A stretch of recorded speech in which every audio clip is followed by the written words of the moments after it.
Arestado ang 3 individual sa isagawang drug bypass operation ng City Drug Enforcement Unit ng Iloilo City Police Office, katuwang Special Weapons and Tactics Team ng Iloilo City Police Office, Regional Intelligence Unit 6, PNP Drug Enforcement Group 6 at Iloilo City Police Station 6 sa Barangay Kalaparan, Arevalo, Iloilo City.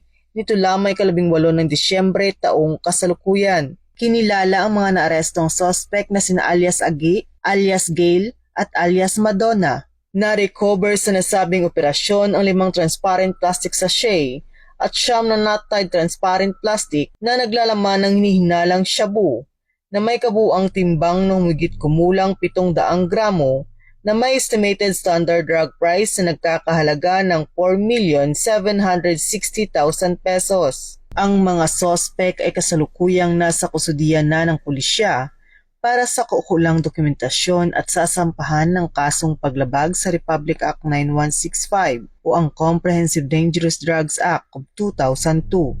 Patuloy ang pagsisikap ng mga kapulisan na labanan ng iligal na droga upang mapanatili ang kapayapaan at kaayusan sa buong rehiyon ng Western Visayas. Mula dito sa Police Regional Office 6, ako ang inyong Police News Network Correspondent, Patrolwoman Charmaine Balunsat, alagad ng batas, tagataguyod ng Balitang Pulis.